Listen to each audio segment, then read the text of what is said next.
What was going on there? I think we took too many threes because we were having success getting the ball to the basket and throwing it down low. But it really is hard to resist shooting those threes when you're wide open. And, you know, you never think you're going to go 11% because we're like a 30% three-point shooting team. So if you just shoot your average, you win the game. If you make your foul shots, you probably win the game. So I think that, you know, you can play this game and not make shots, but you can't win this game and not make shots. What do you think is causing the struggle from the free throw lines? You know, I don't know. You know, free throws are a very personal skill to work on. I mean, that's not something we spend any extra time in practice other than when we're doing our scrimmages in order to get the ball back. If you've gotten foul, you have to make your foul shots. But that's, you know, that's not a real way to practice. That's a way to mimic pressure. There is the only way you can remedy shooting foul shots is to shoot a lot of them and make a lot of them. You can't just shoot a lot of them and miss a lot of them. You have to shoot a lot. It sounds like it's obvious, but you have to shoot a lot and make a lot. And if you're not making a lot, you got to shoot more until you make a lot. Thanks. So you think it's just the game pressure? No, I don't think it's game pressure. I just think that it's a personal accountability issue. You just have to work on it and have to find time to work on it if you're not a good foul shooter. Because you can't, I mean, there's really no way to spend time at practice doing it. And, you know, I can say shoot more foul shots, or I could dedicate 2 hours of practice to shooting foul shots. But that, you know, it just doesn't happen. When you came back with 16 down, late in the half, it seemed like you were in some kind of an offensive rhythm going in the second. Yeah. Well, we think that we can score in a number of ways that do not include taking three-point shots, and that's getting to the basket, posting up, in transition, and all of that stuff was working. And we, for that period of time, resisted taking a whole bunch of threes. When the threes aren't falling, how does that affect the rest of your offense? Do you notice the defense kind of packs it in?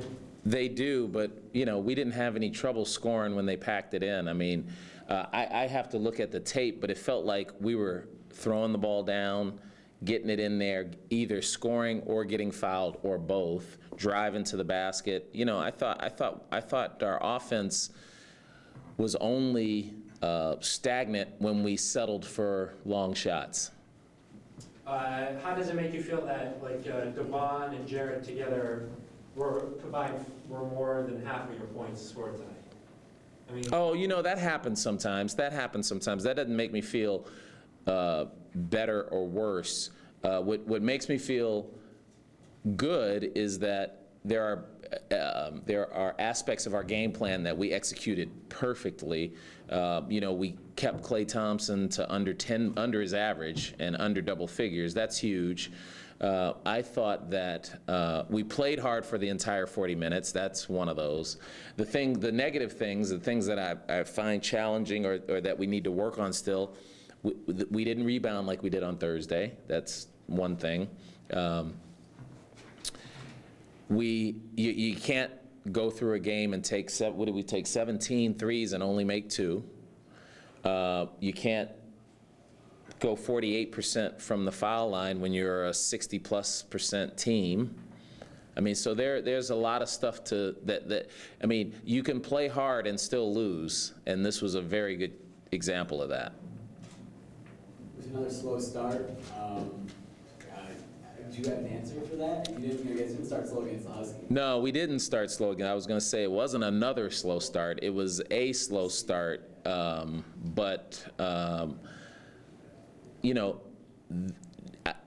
I think you got to look at the starts differently now that you're starting 3 sophomores and 2 freshmen. I mean, you know, slow starts when you're starting veterans, that's one thing. I think we have to kind of get the younger guys used to, coming out with that fire. But the slow start wasn't the reason why we lost, so it's hard for me to really get too worked up about that. I was very happy that we played a lot of different defenses well today. We played some man-to-man, we played some 2-3 zone, we pressed a little bit, and we played 1-3-1. And with however many minutes left, we're down 2 with a chance to tie the game. So it's the little things like key offensive rebounds, foul shots, key turnovers, so this is one of those games where you're thinking the whole time, we can pull it out, and then, so it's a little bit debilitating, but there's a lot of good stuff to pull out of this. On the more positive, one of the more positive notes, Devon had his best first double-double, career high Right. rebounds. Were you expecting this type of game? I guess was that part of the game plan? You mentioned the game plan. You guys seem to go to him a little. Yeah, well, he's one of our best low post scorers, and I always feel that if you can score in the low post against the zone, it makes it hard to play a zone. And it was nice to see him do well. I know he wishes that we had won the game. So it takes a little bit away from his good feelings, but it was nice to see him come back to making those chippies around the basket, because he had a couple of games there where it seemed like he had a lid on the basket. I really liked how he attacked the rim instead of kind of worrying about getting fouled. He just tried to dunk it.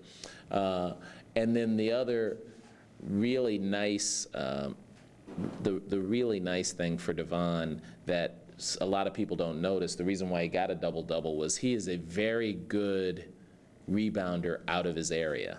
So you'll notice that he'll be on one side of the zone or one side, and he's help side, and the ball will come off way away from him, but he has a nose for where that ball's going to be and where to be to get that ball.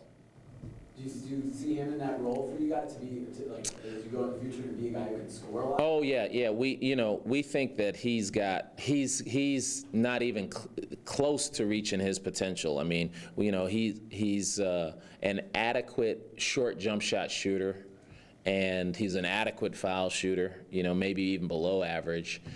So there's a lot of things he could work on his game, because, I mean, how many foul shots did he miss? He missed 4. That's 4 more points, and 4, if it's not most of his weren't front ends of the one-on-one, but, there's opportunity there. So we'd love to see him evolve into a go-to player.